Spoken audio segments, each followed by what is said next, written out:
Hall, Glens Falls. It's 8 o'clock.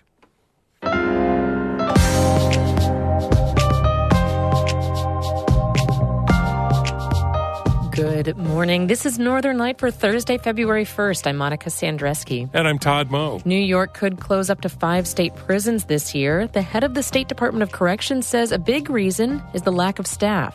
We have 3,800 vacancies in the system, of which 1,900 are correction officers.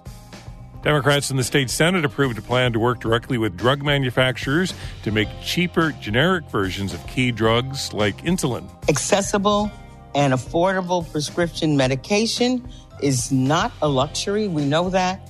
We know it is a necessity. Also, an elementary school in Watertown recently unveiled a second vending machine that dispenses books. The goal? Inspire a love of reading.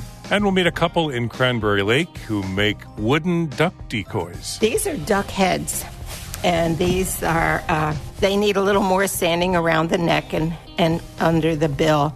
And there's bodies around somewhere in another box. All of that's coming up on Northern Light. Stick with us.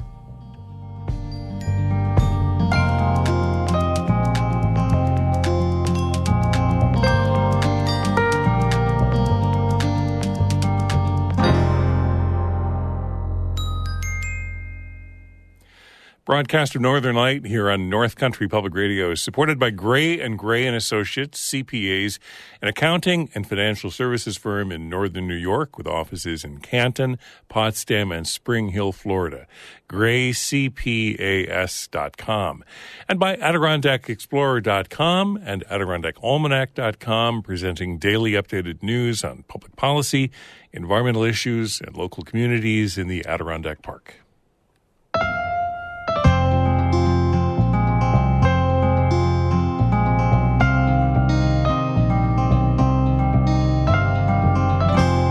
This is Northern Light. I'm Monica Sandreski. And I'm Todd Moe. New York could close up to 5 prisons around the state this year, including here in the North Country. Prison closures have been a key priority for the state over the last decade as the inmate population has declined. But this time around, officials say the proposed closures are more due to staffing shortages, as Emily Russell explains. In the late 1990s, more than 22,000 New Yorkers worked inside prisons around the state. Today, those staffing levels are down to around 15,000. Right now, we are in a critical staffing crisis.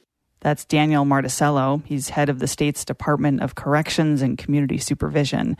He testified in front of state lawmakers last week. A lot of what he talked about was the governor's proposal to close up to 5 state prisons this year. He fielded questions from people like Assemblyman Eric Dillon from Brooklyn about why the state thinks that's necessary. Marticello said a big part of it had to do with the lack of staff. We have 3,800 vacancies in the system, of which 1,900 are correction officers. So the main impetus for the closure of up to 5 are for staffing reasons? That is the main impetus, but additionally, we've seen a 55% reduction in the incarcerated population since our high. That high was back in 1999, when about 73,000 people were behind bars in New York. Today, the prison population is down by more than half to about 33,000. That's due to a few key things, including criminal justice reforms, dropping crime rates, and repealed drug laws. There are 9 state prisons around the North Country. Those facilities currently employ about 4,800 people. Marticello said last week that if the state does close more prisons this year, no one will be forced out of work. There's going to be no layoffs through this process. We'll work cooperatively with our employees, our unions. I have jobs within the system to absorb everyone. Marticello declined to offer any details about which prisons might face closures this year. The state has closed 3 prisons around the North Country in recent years, including ones in Watertown, Ogdensburg, and Moriah. During that time, the region's prison population has dropped by 28%, while staffing levels are down by 22%. Emily Russell, North Country Public Radio. Governor Kathy Hochul has nominated a new superintendent of the state police. Stephen James served as a trooper for 32 years and was the deputy superintendent of Troop G, which covers the Capital Region. He spoke at an event alongside the governor yesterday and said he would hold the troopers to a high standard. You should all know I truly believe in the state police, but we have much work to do. To the troopers, I commit to being a supportive force for the rank, for the men and women of the state police. Know that I will hold us all accountable for our actions, all of us. Governor Kathy Hochul touted her administration's work to improve public safety and support law enforcement, including the state troopers. And I'll tell you, I'll always make sure you have the resources you need. That is my commitment. Acting superintendent, I will commit that. You tell us what you need. You tell us what you need to be successful. Those who say defund the police, I say fund them to the extent that they need to do their jobs, and we'll be a safer and a grateful society as a result. Stephen James will serve in an acting role as his nomination goes to the state Senate for confirmation. The previous superintendent of the state troopers, Kevin Bruin, resigned in 2022 amid a misconduct investigation. Fort Drum soldiers will deploy to missions in the Middle East, Central Asia, and Europe this spring, according to a press release yesterday. The 10th Mountain Division Command Aviation Brigade will leave for the U.S. Military Central Command. It stretches from Egypt to Afghanistan and Pakistan. The deployment is part of a regular rotation of forces to replace troops from the 82nd Airborne Division. Major General Greg Anderson, Fort Drum's commander, said in a statement the brigade, quote, has deliberately prepared for this mission for several months, unquote. Several units from Fort Drum's 1st Cavalry Division and 1st and 3rd Brigade combat teams will rotate into Europe this spring to support the U.S. commitment to NATO's allies and partners. The 10th Mountain Division, based near Watertown at Fort Drum, is among the most deployed divisions in the U.S. military since the 1990s, with dozens of high-profile missions to Afghanistan, Iraq, Kosovo, Somalia, and Kuwait. Democrats in the New York State Senate this week approved a measure to allow the state to work directly with manufacturers to make generic and much cheaper versions of key drugs, including insulin. Karen DeWitt reports. The bill would make New York only the second state in the nation after California to seek contracts with drug companies to make its own generic prescription drugs, including insulin, a drug that has sharply risen in price in recent years. Senate Leader Andrea Stewart-Cousins says the aim is to lower the high costs of the medications and protect against potential drug shortages. Accessible and affordable prescription medication is not a luxury. We know that. We know it is a necessity. The legislation would also direct the state health department to identify other generic drugs that are costly or are vulnerable to shortages that could also be in a manufacturing partnership. Senate sponsor and Health Committee Chair Gustavo Rivera says once the original investment is made, the changes would save the state's multi-billion-dollar Medicaid program money. What this bill would do is would authorize the state to partner with private companies to actually produce generic drugs. A second bill would eliminate insurance co-payments for insulin, which is used by 1.6 million New Yorkers to control their diabetes. Governor Kathy Hochul also included that provision in her state budget proposal this year. The Democrats' proposal comes at a time when the governor is asking lawmakers to slash $1.5 billion in public health care spending. Rivera is against the cut, saying it's not the time to reduce spending to a health care system already destabilized by the pandemic. I certainly scratch my head because I think that there are other options on the table. I think that there is, as you said, there's proposed cuts for between $1 billion and $1.5 billion. I think that this is not the moment to do that. Rivera, along with the Healthcare Workers Union, SEIU 1199, and home care advocates, have an alternative proposal for cost savings in the state's Medicaid program. They want to decouple home health care from the Medicaid managed care program. They say that arrangement, begun in 2011, has resulted in billions of dollars going to insurance companies who manage the programs for administrative costs and profits instead of pay for the home care workers.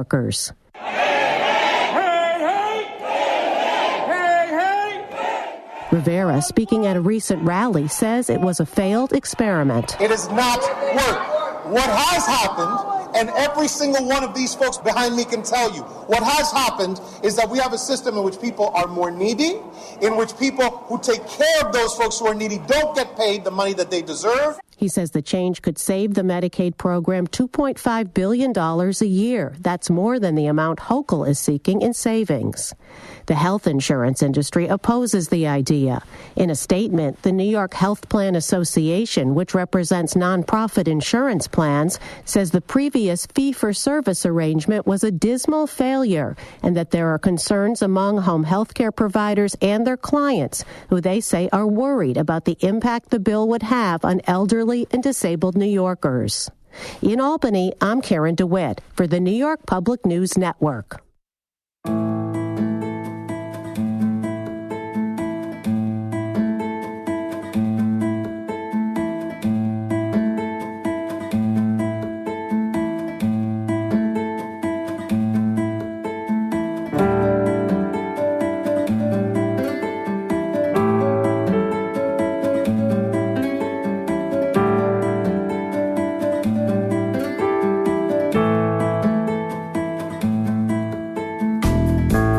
You're listening to Northern Light here on North Country Public Radio. It's 11 minutes past 8. Good morning. I'm Todd Moe. And I'm Monica Sandreski. Just ahead, as a reward for good citizenship, youngsters in the Watertown School District are given a token for a vending machine that dispenses new books. We'll hear more about it coming up in just a few minutes here on Northern Light.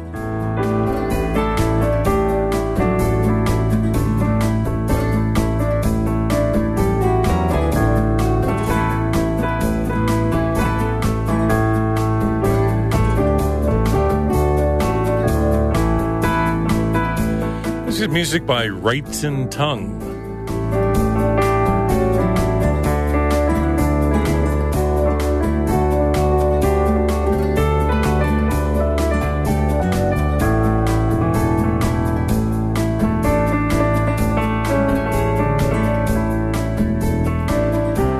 Northern Light is supported by Cronin's Golf Resort, a regional destination for golf, dining, and lodging in the southern Adirondacks. Details at croninsgolfresort.com. And by Community Performance Series, presenting Sing and Swing. Jazz at Lincoln Center presents production March 15th at 7:30 p.m. at SUNY Potsdam's Hosmer Hall. More at cpspotsdam.org. Border Patrol agents in Franklin County arrested a man wanted for murder in Canada earlier this month. According to U.S. Customs and Border Protection, agents found 29-year-old Luis Miguel Eusebio Severino in the woods near Westville on Friday, January 12th. He's a citizen of the Dominican Republic. CBP says he didn't have any immigration documents or status that would have allowed him to be in the U.S. Eusebio Severino was wanted on a Canada-wide warrant. The Toronto Star reports that he's accused of shooting and killing a man in Toronto in December. Border Patrol agents turned him over to Canadian authorities. The former publisher of the Plattsburgh Press-Republican died by suicide last week. John Celestino was 63 years old. He served as the paper's publisher from 2019 to 2022. According to the Press-Republican, he most recently oversaw newspaper operations at that paper and two others in New York State. He was also the regional executive and group publisher for multiple newspapers in New England. Lamia Ali is the Press-Republican's current publisher. She said Celestino, quote, lived and breathed newspapers, and it was infectious to all of us, end quote. Celestino was a Philadelphia native. He was living in Niagara County at the time of his death. He's survived by two daughters. If you or someone you know is in crisis, you can call or text the National Suicide and Crisis Lifeline anytime at 988. This weekend's ice fishing derby in Tupper Lake has been canceled due to unsafe ice conditions. The Northern Challenge takes place each year on the first Saturday in February. It draws hundreds of fishermen and women who compete for cash and prizes. Even though the derby is canceled, organizers will still give out prizes and sell merchandise. We have more information about that on our website, ncpr.org.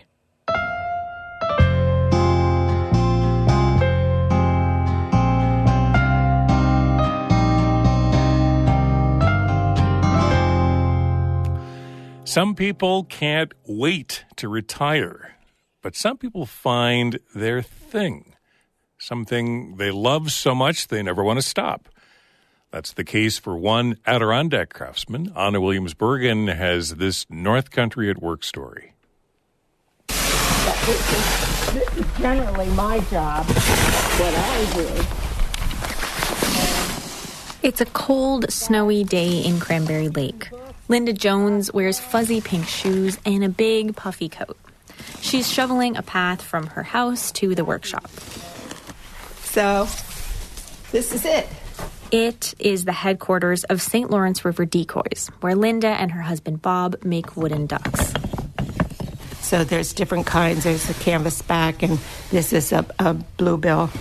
And I think this one might be, that one looks like a mallard. Jones is sorting through a bucket of wooden duck parts. They haven't been sanded down or painted yet. These are duck heads, and these are, they need a little more sanding around the neck and under the bill. And there's bodies around somewhere in another box. Linda's husband, Bob Jones, cuts, sands, and hand paints decorative decoys. They sell them online, at craft shows, and out of a small showroom attached to the workshop. Bob is the one who makes the ducks, but he's the first to say that the whole operation is a team effort. My wife, Linda Jones, she's behind the business. She's why I'm successful. She has done everything to help me. Jones started making these ducks way back in the 1950s. He was a kid growing up in southern New Jersey, and he and his friends wanted to go duck hunting. We couldn't afford to buy decoys, and my friend's father was one of the best carvers in the country, and he showed us how to make decoys at the time. And that's how I got started. It just stayed right with me through life. Jones used to work on railroads all night and make decoys during the day. But in the early 1980s, he switched to decoys full-time. Nowadays, pretty much everyone uses plastic decoys for actually hunting, but the wooden versions still make great decorations. Jones also makes loons, swans, and the occasional heron. His methods are a bit more advanced than when he was a kid. All my equipment is from 1913 up till around 1970. A lot of old equipment that you can't replace today, but it'll last 100 years if you take care of it. That includes 3 different types of sanders and a system of tubes that suck all the sawdust from machines straight into big bags. Linda, turn on the sawdust system, please. Oh, gotta get real noisy. The day I visited, Jones was working on a new product. Lampstands with miniature ducks perched on the bottom. He cuts heads and bodies out of aged wood. Those parts get sanded, often a couple times with different sanders. The first is a rotating belt sander. Watch, that's going to spin, so don't get too close to it. Then this is sanded, what we're sanding here. But that's a piece of rough sandpaper in there right now, so. Finished heads and necks get glued together. This is a glue press.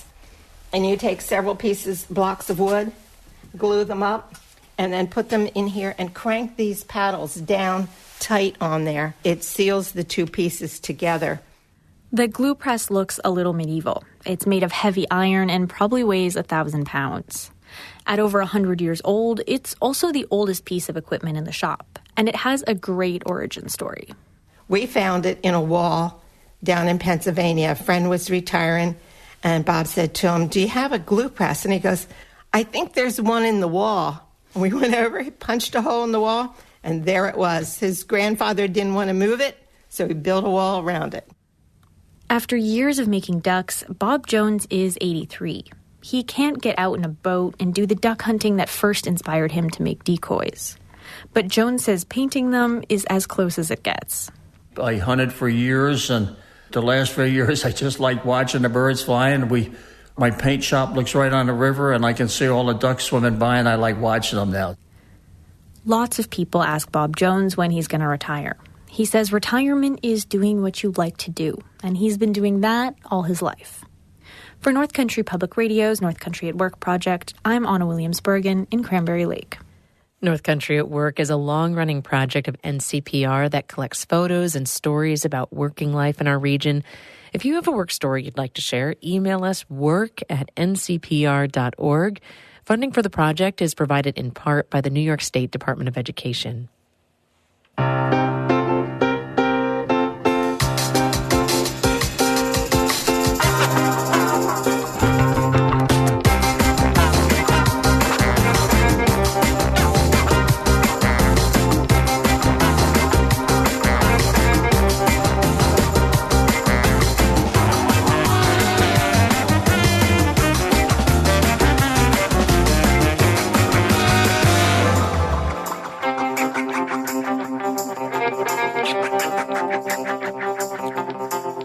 You're listening to Northern Light right here on North Country Public Radio. I'm Todd Moe. And I'm Monica Sandreski.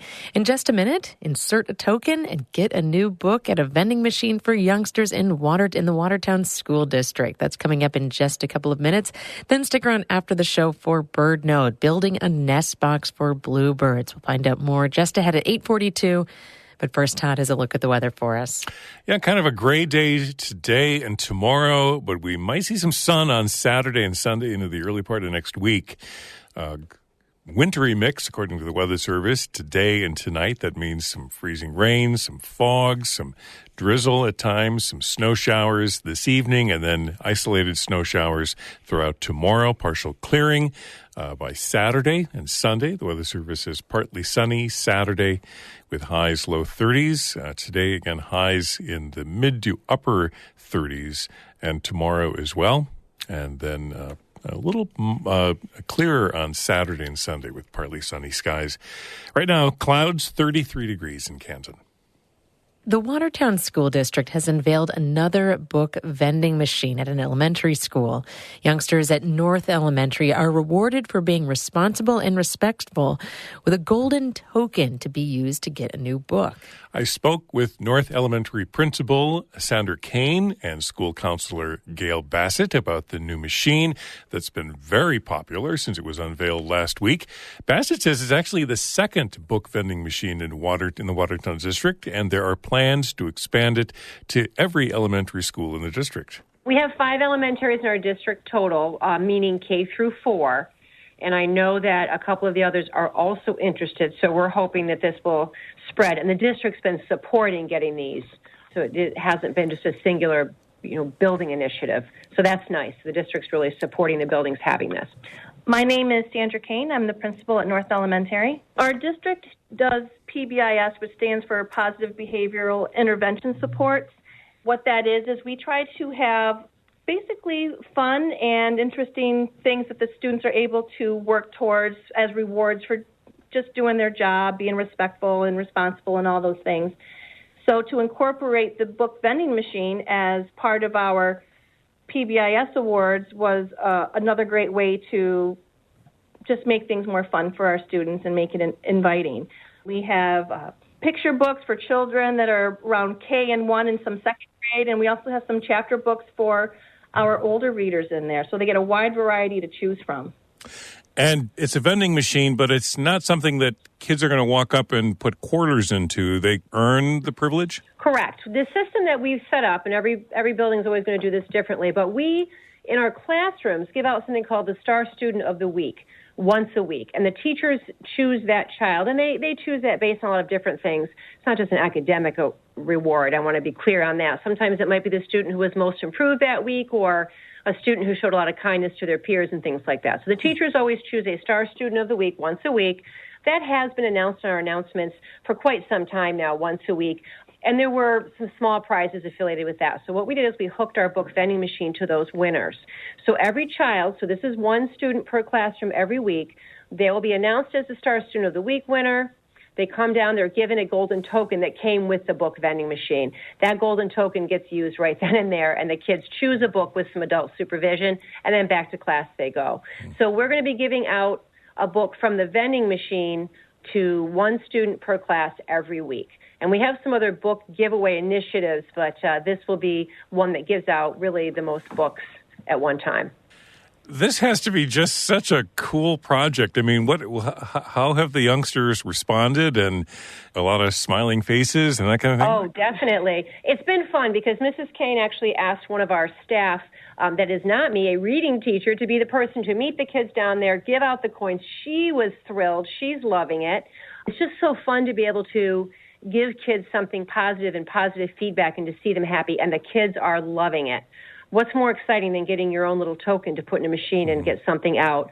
Again, the kids here at North are pretty used to getting books as a reward, and so that's something that they really, truly love. Oh, and also when the kids put the coin in, it talks to them a little bit. There's a few things that the book machine says to the kids as it's giving them the book, and of course they love that. So and it's got pretty lights and all of the things that you would want to make it attractive to little people. So it is a great vending machine, and it's a good company to work with. Something like, great choice or well done. Or something. Here comes your book now. Or I can't remember what it says, but something along those lines. It's super cute. Yeah, their eyes are huge when that's happening, so it's cute. Do you both kind of see this as a way of inspiring not just a love for reading, but just maybe good citizenship, those sorts of things? Absolutely. I think the more chances that our students can have to have fun things that they earn just for being the good little people that they are. We have a lot of great kids that just, sometimes it's just nice to get a pat on the back or a good job for being an awesome person. So I love it that they will be able to have this experience. Yeah, and it's something that we can hit our whole range of students with in terms of positive feedback, if that makes sense. Mm-hmm. Sometimes, honestly, in education, anyone will tell you, kids with more struggles, it seems like they get more focus and attention. As kids get older, I used to be at the high school level, and it seemed like the kids who excelled more got more attention, and that's not what we want to be about here. So we want to be sure that we are giving all of our kids an opportunity to get that positive feedback, to earn rewards. I mean, we have a couple other book initiatives I'll just throw in quickly. Our library has created something fun. They give out a golden ticket just periodically. Every teacher has a golden ticket to give a child, and they play the Charlie and the Chocolate Factory song over the announcements. Kids know it's golden ticket time. Teachers just hand out the golden ticket, and those children go down and pick a book in the library. We also have, through this PBIS system, we have weekly what we call star cards. So those are incentives that teachers fill out for kids. If they do their job, if they meet the expectations, they may be given a star card. They put them in these little mailboxes we have, and then only one student per grade is drawn weekly for that, and I do include a book as part of what they get. But I just think it's important to point out that this is awesome and fun, but we've already been doing certainly different ways to get books into kids' hands. North Elementary School Counselor Gail Bassett in Watertown. We also heard from Principal Sandra Kane about their school's new book vending machine. Watertown's Ohio Street Elementary School installed the first such machine in the district, and there are plans for more.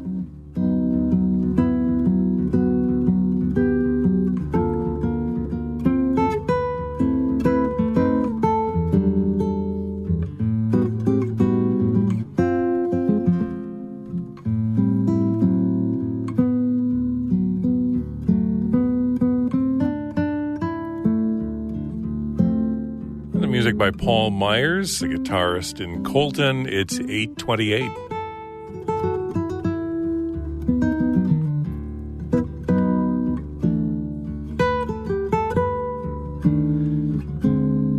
Reminder that the Messina Artists Association they have a call for their annual open show every year. They invite students in grades 9 to 12 and adult artists to create and share art pieces at the open art show at the Messina Library. You can deliver the art to the library on February 14th from 1 to 4 and the 16th from 1 to 4. And then the morning of the 17th, there'll be a reception for that open art show at the Messina Library on March 2nd from 11 to 1. And the Paul Smith College Vic is continuing their Ski with a Scientist program. Coming up in a couple of weeks, you can ski with Celia Evans. Participants ski with experts to talk about topics that revolve around how to create a sustainable future. Scientists will stop along the stunning winter landscape at the Vic and present their research.